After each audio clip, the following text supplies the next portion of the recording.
Welcome to the first in our series of late spring webinars on business succession planning for small business owners.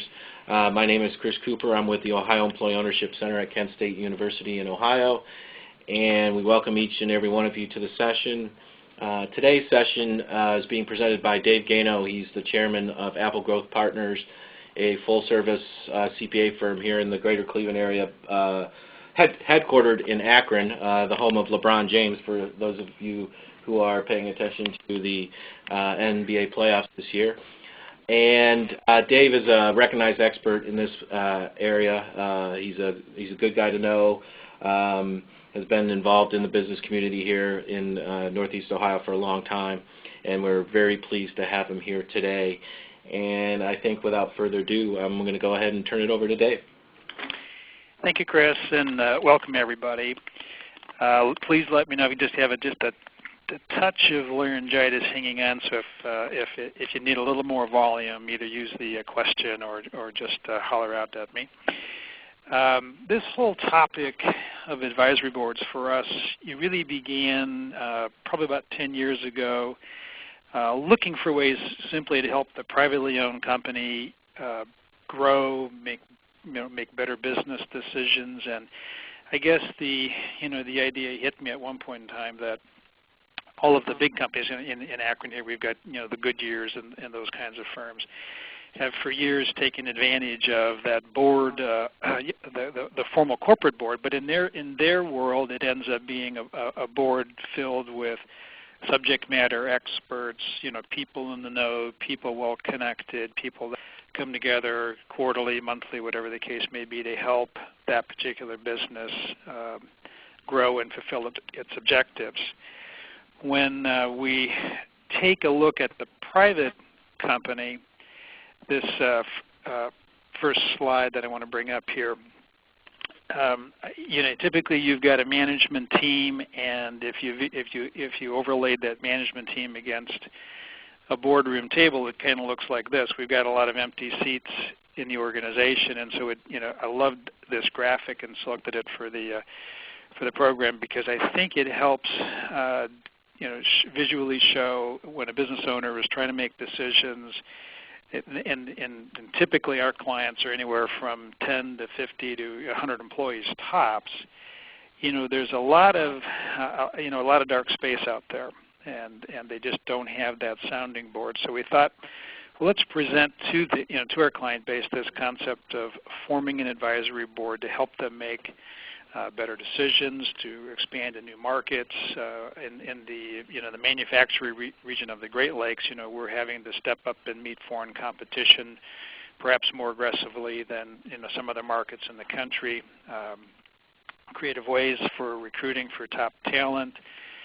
Over the most recent 2 or 3 years, these advisory boards have been most effective in dealing with the issue of succession planning, and that's where our involvement with Chris and Kent State has really overlapped quite a bit, is using this as a tool, whether it's simply to help the company grow or deal with succession planning, or even in the ESOP world, the advisory board, separate and apart from the formal board of directors, has really become a very, very nice tool. So it's not just for the big company. We're starting to drive it out into that private business sector. So today we're going to take a look at, just to overview the program, is my business ready? I've got some charts reprinted in here from one of our Moore Stephens Network firms that I think will help guide a company to determine, are they really ready for an advisory board? Where does my company stand? What's the first step? Some samples, some nice graphics of a sample board structure. We'll look at the issues of what's the board's role, what's their assignment, what's their goal, their mission. I've put forth some typical information on cost, and I know we've got some folks here from out of state in markets that billing rates and those things may be a little bit different. So these are certainly Ohio-based rates, but we'll take a look at that. I think you'll see that the costs of forming an advisory board are probably a lot less than most people think they might be. How to get started, how to get value out of the meetings. There's some common sense things, I think you'll see you'll look at it and you'll say, well, yeah, that makes sense, but there might be some steps that you just might not think about. And then we'll wrap up with some common pitfalls, most all of which are from experiences that I've personally had in helping boards in different companies form boards. And then we'll try to leave about 10, 15 minutes at the end for question and answers. So how does one determine if their company is really ready? As I mentioned and give credit here, there's a company called Beal International that's put together some very interesting charts and a questionnaire that we've used for a lot of different purposes. We've used it for strategic planning, SWOT analysis, which I'll explain a little bit later, but I think it also helps a company try to understand where they are in the evolution of business cycle and help determine if they may be ready. This particular chart that's published by Beal, I use it a lot, and I'll focus you in the section here in this area where we talk about these different phases of business evolution. And the first one, entrepreneurial startup, is rather obvious. I think we all would know what that is, and maybe it goes into entrepreneurial expansion, professionally managed, and professionally planned. You know, whether your company is a phase 2 or phase 3 is not so significant. That's not really what I use this chart for, but I use it to describe that when you move from one phase to the next or one level to the next, and Beal, he demonstrates this with these sharp, jagged lines.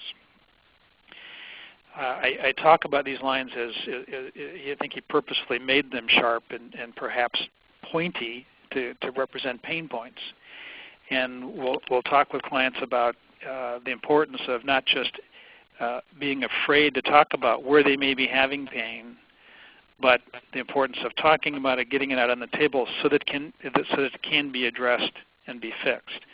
See, the advisory board can be a support function, but it's only going to function well if management is really prepared and willing and feels comfortable talking about where they're having pain.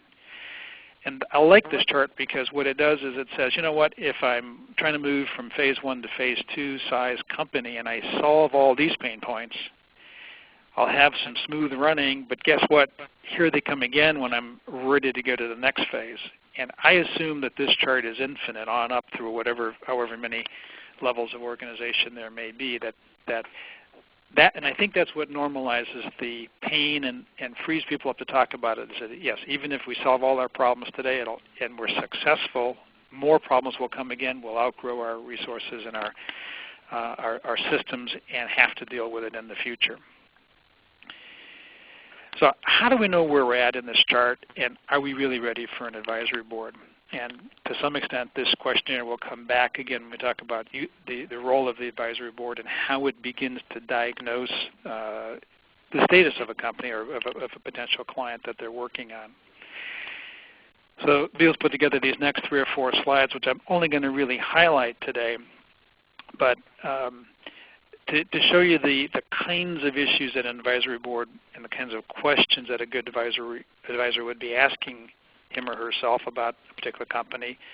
It's broken down in different categories: CEO, management, communication, and starts off with some pretty hard-hitting questions. You know, does the company have a well-defined leadership or CEO role? Does the company have an effective leader? And what you see is when you deal with these kinds of advisory services, you know, there was obviously was an effective leader to get the company started, and that might have been at the entrepreneurial startup phase or even the expansion phase, but as you move on, maybe the particular skill sets of that leader, that founder of the company that were effective to get us to this stage may not be the right skill sets to get us to the next phase. That's kind of a classic business model, so I'm not telling anybody anything new, but the question is, who's going to ask that difficult question? Oftentimes it's difficult for the management team to step up and say, gee, perhaps dad or mom or leader, you know, are your skills the same skills that we need to get to the next level? So that's really where the thought of an advisory board that are not day-to-day employees. They serve certainly at the pleasure and the discretion of the management team and the owners, But if you select the right board and empower them properly, they can ask questions even as tough as, does this company have an effective leader? Are meetings productive and efficient under the communication column? That's a question that we pretty routinely ask, and I would say over 90% of the times the question is asked, the answer comes back, well, no, they really aren't. Well, again, what do you do about it? And if you've got a board that has skilled people on it that can share best practices and can move the company positively into a new direction, you can get that benefit back at a very economical cost. Questions like, which is more of an HR question, do managers receive productive feedback, coaching, and training, is one that often comes back with a negative answer. And I'll talk about the role of the HR, a potential HR role in an advisory board, again, throughout the program. So some accounting questions, rather straightforward, but if you look at this second question in the accounting box, are financial and non-financial performance information reports produced, one part, and used, that's the second part, by key employees, we often get a positive answer there, but when we get a negative answer, the question is, what do you do about it? So again, you'd be looking to your financial component on the advisory board to help figure out what to do about it. Is the difference under work process systems? Are work process systems efficient and producing quality end products?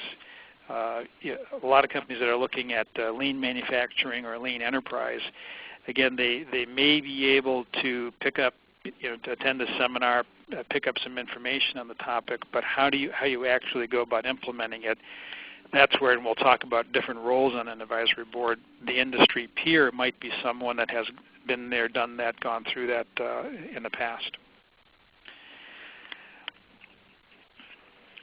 Business niches. Are the leaders and key managers externalized in their industry niches? And a lot of times I'll get this question is asked really of some top executives in the company, and I'll get an answer that comes back, I've tried everything I know how to do to get people out of their office, in front of the clients, in front of the markets, in front of the referral sources, whatever it be. And it is a challenge with the time pressures that everybody has to get their job done. Now you're really oftentimes looking at taking evening, weekend, out-of-town times to make those things happen. So it really takes some energy to get a company moving in a particular direction, and oftentimes that energy can come from an outside group like a board of advisors. This is a question that with the economic climate that we're in under expense control, are financial forecasts prepared on a timely basis, and do they project dry powder? It's a phrase that actually I can't take credit for, but a client of ours was working on their financial projections, and the key question came back to, well, if we either put forth a reduction in force, or we don't, or we expand, or we invest in systems, at some point in time, do we have enough dry powder? Do we have enough working capital left in the tank to see us through a tough economic spell, whether it be 2 quarters or 4 quarters or 6 quarters? And so, the astute financial member of an advisory board is going to be asking, are you doing more than just a P&L projection, or more than just a budget to project out 1 year, 2 years, 3 years, and calculating that back down into your working capital, in this case referred to informally as dry powder, to see us through some tough economic times.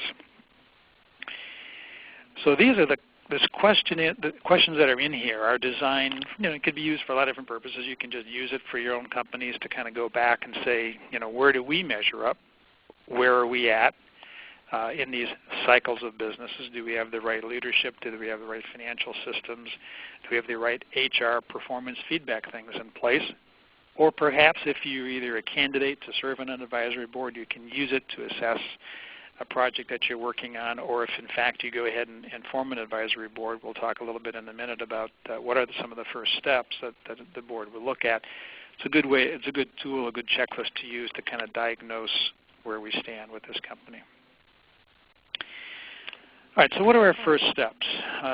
we do need to understand the differences between what are our formal board of directors versus our informal advisors. I've got a chart coming up that will walk us through that. When I talk about advisory boards, I'm talking about looking at a group of people. It could be 2, it could be 4, it could be, generally it's not been more than 4, but it could be a little bit more than that, that are talents that go across multiple disciplines. And we'll talk about how do we assess which talents we need. Well, we're going to look at assessing the management team. Then ideally, I think we would backfill where there may be gaps. If we've got strong sales and marketing expertise in the management team, well, that's not necessarily what we'd want to add then, at least in the first phase, to our advisory board. But we may have a little weakness on the HR and people side of the business, then that would be a place we'd look at. We'll talk a little bit about how often do we meet. Most of these boards that I'm dealing with are meeting somewhere between 2 and 4 times a year. We'll talk down the road here on this presentation about the frequency of those meetings, how to put agendas together.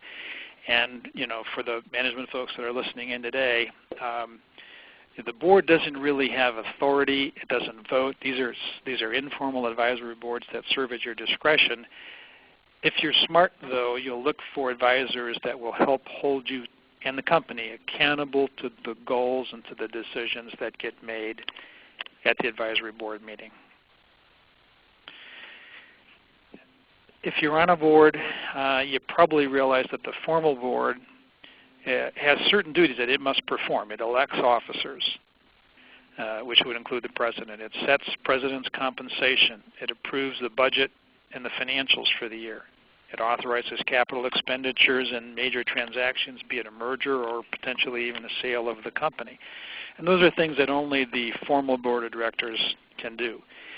In the privately held company, arena and oftentimes the family-owned business, that may be mom and dad. It may be the founder and only the founder. It may be a formal board of one person. Sometimes the attorney serves to help as secretary and fulfill some of those duties. And those are important things, and those are controlling things. Those are binding decisions that can be made.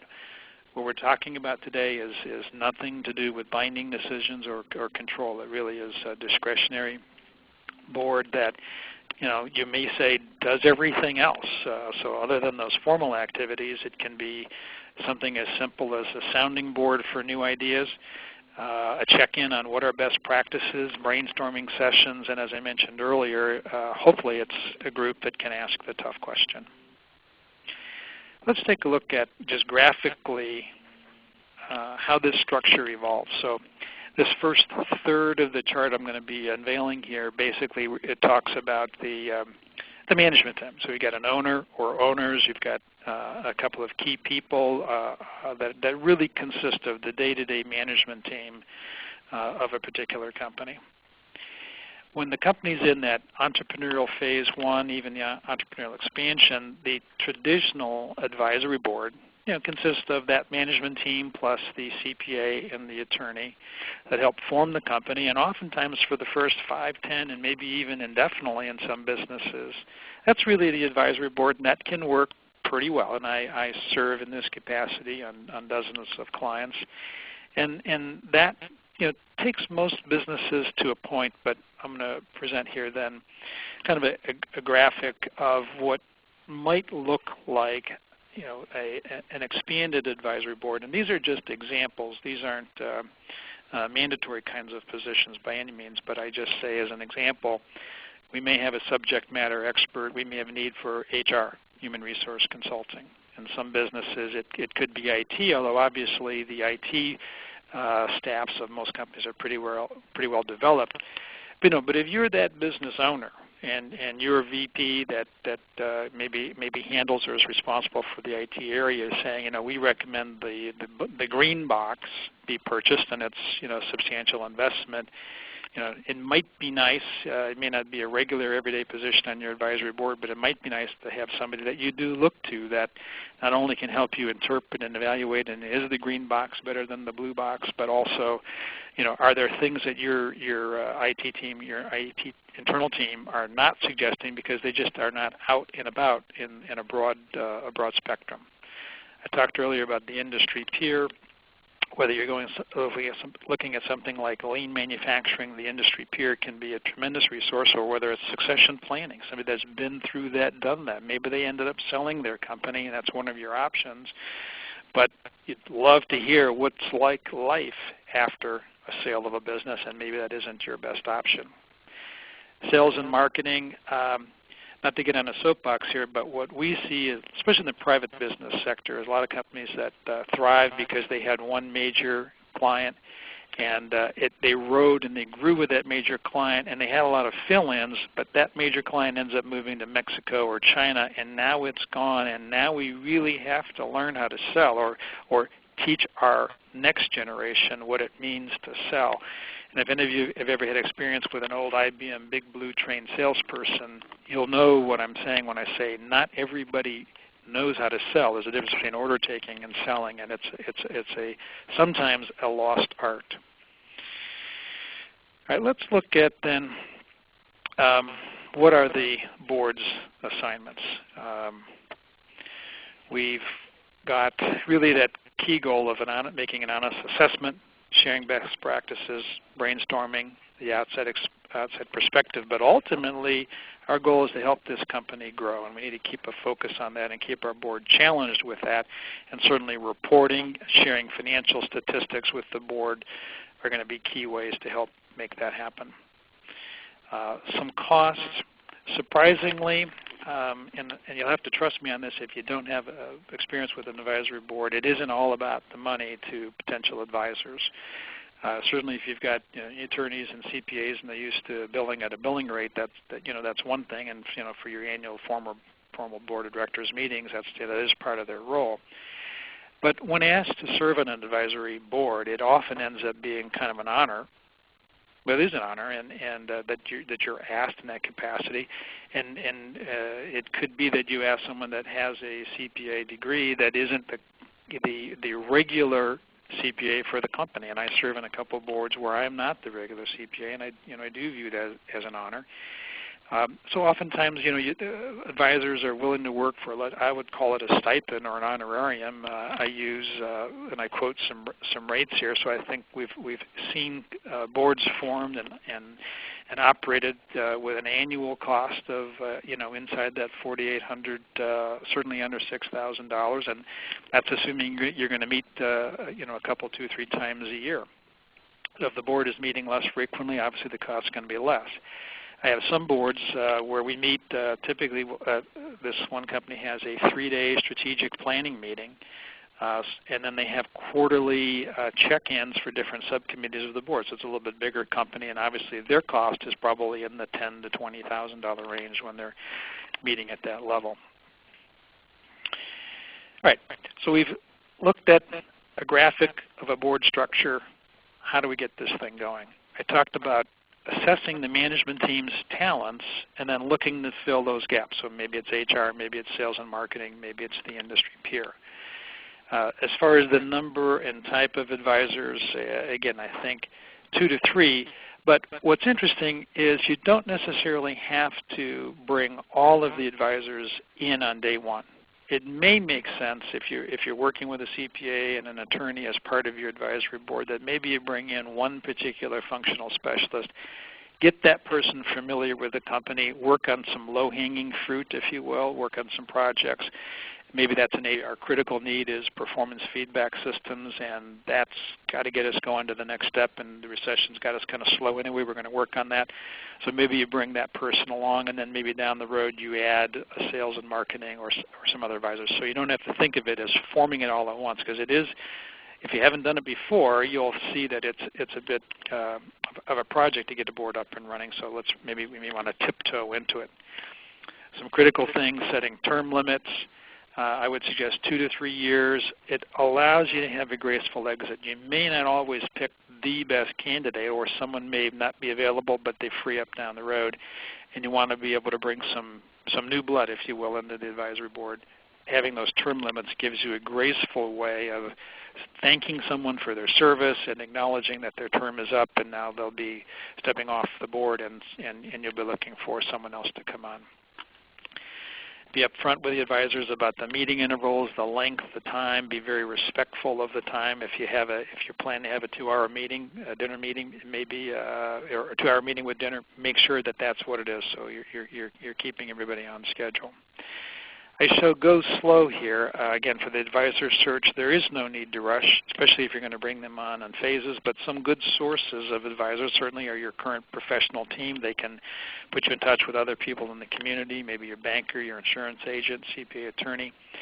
I added just recently here, not as an afterthought, but I was doing some research on the internet on this topic, and I've got some websites available that if you email me, and my contact information will come up on the last slide. If some pretty decent websites out there, if you just simply Google advisory boards, you'll see a lot of that information. But they do suggest that you are, right up front with your advisors, you let them know that you'd be asking them to sign a confidentiality agreement. It's just a formality. I don't think anybody would be insulted by the request, and I would definitely do it right up front. Dave? Yeah. We have a quick question that came up. Is there a size of company where this is could the business be too small, or could the business be too large to where this is a useful tool? I've struggled with that question because I've got boards that are very, very important and effective with companies of less than 10 employees. And I could certainly see companies with 15 or 20 employees saying they really don't have a need for that at that level. I think the critical factor is their plans for growth and change. If they're dealing with a lot of growth and a lot of change, and their desire is to grow, I think even at that 5 to 10 person level, an advisory board would be effective. But obviously, it has a lot to do with the profitability of the particular business and the potential for profitability down the road, and therefore the size of the advisory board for the smaller company, for the company that's maybe doesn't have a lot of capital and it's just struggling to pay bills and get started, is being started on a bootstrap, so to speak. Well, then they're going to probably go with a much smaller board. There's no low end. I'm not sure that there's a high end, but you do see with the larger companies, when you start to get up over the 100 employee mark, you're starting to see companies really staffing and relying more on their formal board of directors. And often that formal board of directors takes on a lot of the characteristics, as I've shown here, that are really subject matter experts across a wide variety of disciplines. This is kind of that first meeting. You might want to think about kind of that first meeting not getting a whole lot done. Maybe plant tours. It's going to be an introductory thing. But if you can pick a topic that it would be your lowest hanging fruit, and if there's somebody helping you form the board, they may be able to do that. And then think in terms of a routine format so that you're getting something accomplished even at that very first meeting. These would be the components, maybe a president's report, certainly a financial review. It doesn't have to be real detailed, but a basic balance sheet and a summary income statement. And if it could be a 2 or 3 year trend report on both of those would be very handy. You might select a topic for that first meeting. If you want to talk about maybe expanding internationally, going global, if you've formed advisors with that kind of experience, you could just simply have a discussion around that. What does it take? You want to leave some time for open floor matters or emerging issues, and it would be important, I think, at this very first meeting to really introduce topic or topics for subsequent meetings, get people thinking about it. Chris, was there a question? I saw one of the names flash on here. Yeah, I think we had a chat pop up. Mel, a chat from Mel. Did you want to speak up, Mel, or? Well, I guess I loved David's comments in the earlier slides and I wanted to just kind of underscore it. This is the most often underlooked issue by business owners as they move into succession and or exit, is they forget about looking at, is this business sustainable for the long term? And I just thought David's address of this was fantastic, and I wanted to underscore it. I hit raise the hand instead of said, so. Yeah. We'll talk a little bit, and maybe I'll save some time in the Q&A to talk about the specific role that the advisory board can play in succession planning. And as Mel points out, asking the tough question, this might have been a great business in the 50s and the 60s, and I can think of some car dealers right now that are struggling with this, but is this particular domestic automobile brand sustainable for the next generation? Here I just wanted to outline, these are common sense things, but again, we tend to forget when we're busy. It'll take a little bit of time up front to plan for your very first meeting and for each subsequent meeting of an advisory board, but obviously critical to have an agenda, critical to have an effective chairperson that's capable of managing time, moving for consensus, building commitment. A lot of times we'll use kind of a voting process if there's been a lot of brainstorming going on. Let's just throw the ideas on a whiteboard, and at the end of the meeting, let's vote them. Let's see where the consensus lies. And if you got 5 or 6 ideas, but 2 or 3 of them get the majority of the votes. A lot of times I'll just say, you have 4 votes and there's 10 ideas on there. You only have 4. It's an honor system.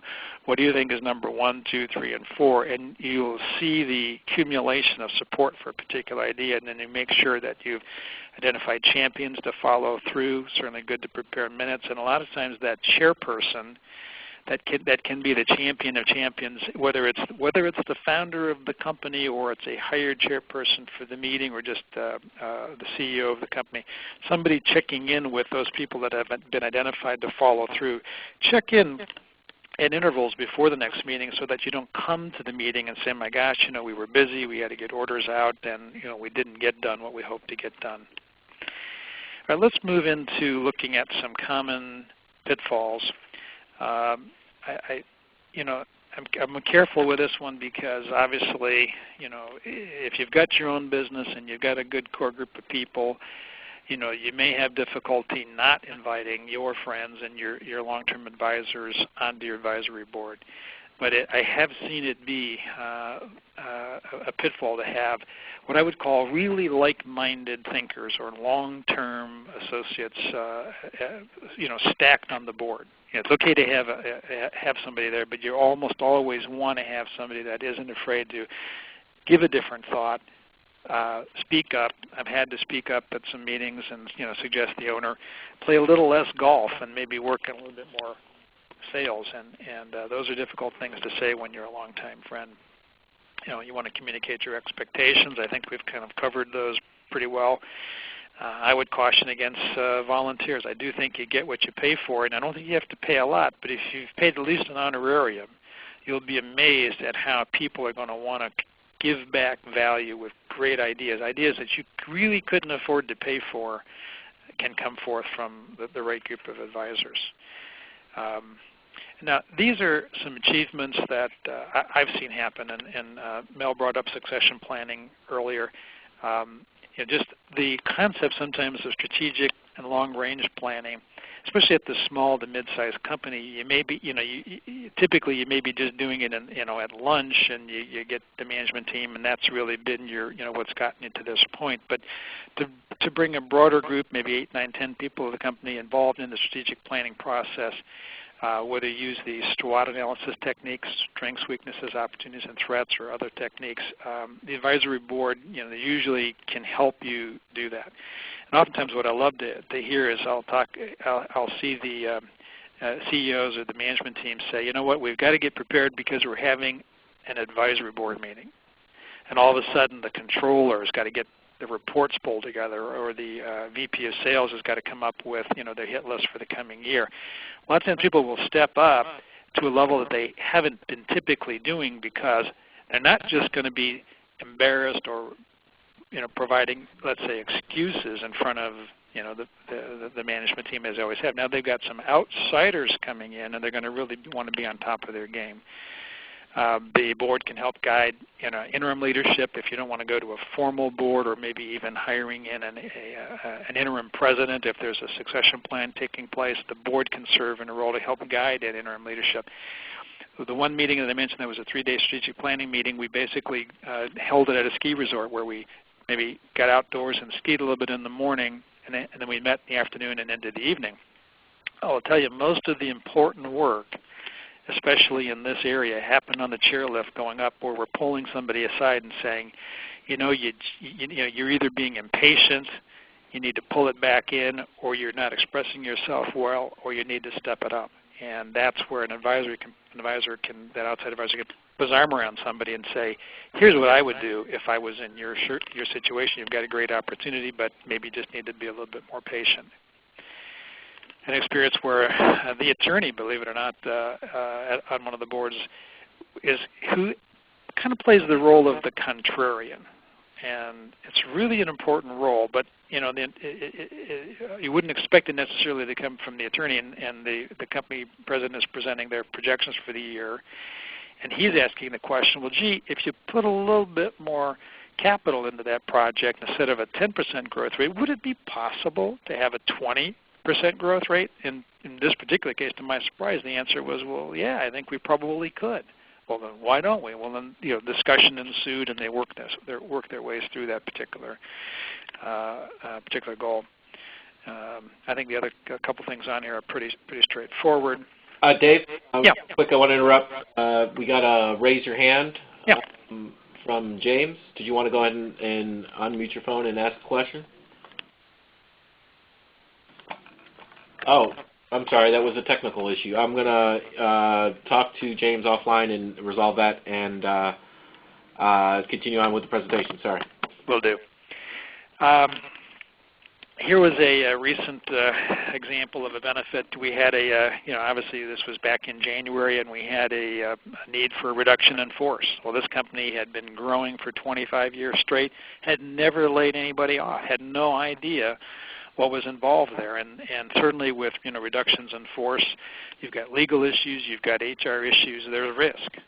And in this particular case, the advisory board was staffed with people that had experience with it, either in their own companies or as in their role as attorney, and were able to really put a plan together that company came out of their advisory board meeting and were able to successfully implement and deal with all the communication issues and the emotional issues and the risk minimization issues, and really effectively handle a reduction in force. Sometimes there's a reorganization or transition in leadership teams. I think those are things we've talked about. This one, focusing on the critical success factors, whether using that SWOT analysis or the strategic planning model, again, I think this is where some of the best work of an advisory board can take place, where they're doing the brainstorming, they're bringing best practices to bear, and asking those probing questions to help. What we have 50 things we could do. What are the 3 things that we should do out of those 50, and come away with a consensus, come away with designated champions, designated deliverables, time frames for which we can expect those deliverables.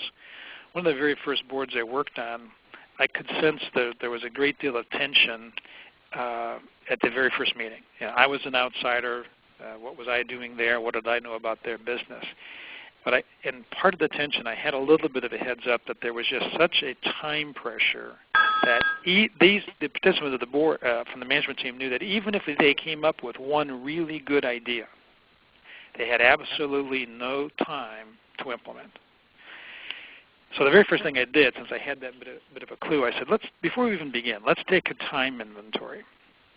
I want to know, we went around the table, there was 8 of them, if a good idea came out of this meeting, how many hours a week or minutes a week, or even if it's 0, would you have to implement something? And we made a chart, and we looked around, and there was very little time. So then the second question I asked was, what if we hired one person, what kind of time could it free up? And we ended up saying potentially if we hired an administrative person, so it wasn't real expensive. And we went from having basically just a few hours a week to maybe having a couple days a week of management team time to implement the idea. Well, once we got over that hump, and the owner was there and agreed that if the ideas were worthwhile, he'd go ahead and authorize the hiring of the additional person to free up that kind of time. it really freed up the thinking and the ideas, and that was our critical success factor in that case, was to be sure that we could provide some relief from this management team that was overworked and stressed out so that they could use their creative thinking skills and come up with some ideas. And as Mel mentioned earlier, just simply creating and planning, for that next generation. I would say of the boards that I'm currently active on now, I would say at least half of them are dealing with the intricacies of succession planning. And I know that Chris has other programs on that topic, so we weren't really designed to spend a lot of time today on it. But certainly as we wrap up here, if there's questions, whether they be how the role of an advisory board with respect to succession planning, this would be a good time. We've got about 15 minutes left in the hour. We could tackle that, or any other questions that might be on your minds. I just want to quickly interject here for a second. Let folks know that we are recording this, and so if you ask questions, they will be recorded. We can also set aside time after going around robin for questions. We can shut off the recording function and have you ask questions off the record, so to speak, if you have some issues that you would prefer to not be archived forever and ever on the internet. So I think at this point I'll just say, if we want to interject some questions, feel free to unmute your phone and ask away. We are here to answer. Dave, this is Mark. I have a question. From your experience with advisory boards, how are the participants of the board selected?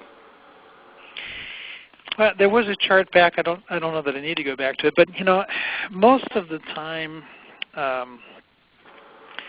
client, if we're looking for 2 or 3 people, let's say, the client may know somebody that potentially could serve, and they may know a couple of people that are candidates.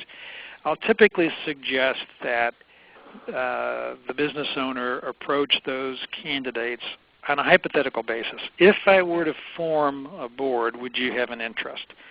And then there's a conversation along the lines of, well, what are we talking about? Are we talking about substantial involvement? No, we're talking about a couple, 2 or 3 meetings a year, probably over dinner. Okay, yeah, I'd have the time for that. I didn't mention the fact that advisors, rather than formal board of directors, do not have legal liability, potentially like a formal board of directors role would entail. So that's usually one of the questions that come back. Gee, I don't know. Would I have to get insurance? Does the company provide insurance? Since these are non-binding recommendations, they do not carry with it the same kind of legal liability that a formal board of directors. So that would be an issue. I said often you can reach out to your attorney, to your CPA, to other business advisors if you're looking to get to form a board. But typically, if you've done the gap analysis and you know the particular subject matter expertise that you're looking for, if you've done that as the first step, then it's a little easier to commence the search. Does that answer your question, Mark? Yes, I mean it does. And usually the advisory board is usually just 2 or 3 people. Most of the ones I've been on, the outside advisors are 2 to 3 people. So if I take you back to that chart of the full board, so you may have, if you've got 2 to 3 outside advisors, this one shows 4. This was just an example. You've got 2 to 3 people from the company. You've got 6. You may have you may count your attorney and your CPA. You could have potentially 7 or 8 attending the meetings. Okay.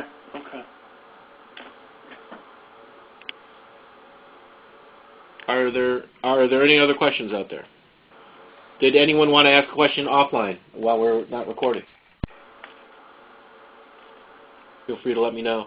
I had a quick question. You mentioned earlier the reports, about producing the reports, and then second big point, actually using the reports. It's something that when we work with small business owners, we see that quite a bit, is that oftentimes these things are produced, but are they really ever used for in the way in which they're meant to be? Is there some strategies? I don't know if that's too broad of a question. No, in fact, I'm glad you're bringing it up, because it was a point that I had in here in my notes that I think I may have skipped. The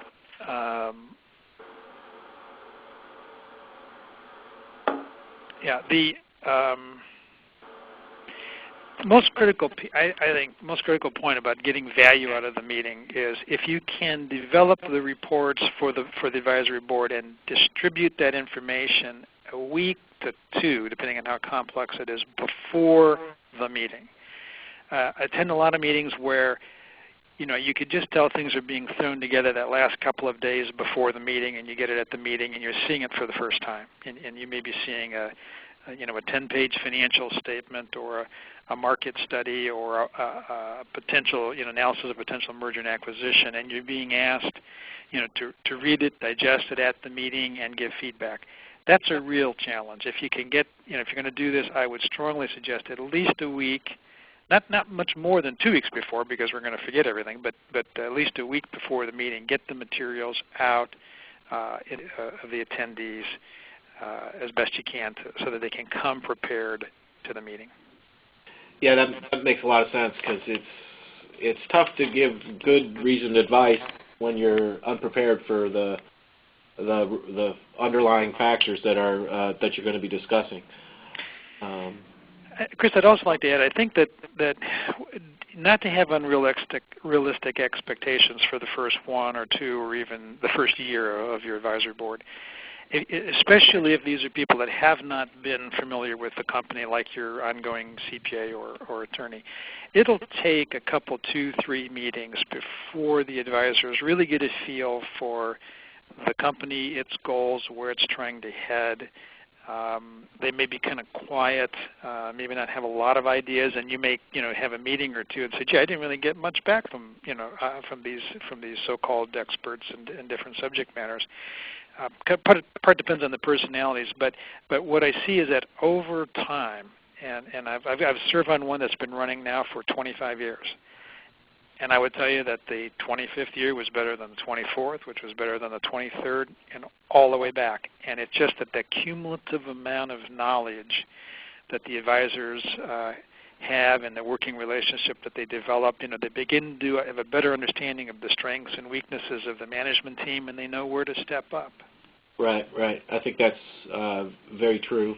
And I don't know if it's more so now in this current economic climate, but there seems to be focus on a quick fix, a quick thing to get you over the hump, and instead of putting in the long-term work to create a process that as you mentioned, over many years creates a lot of benefit for the company.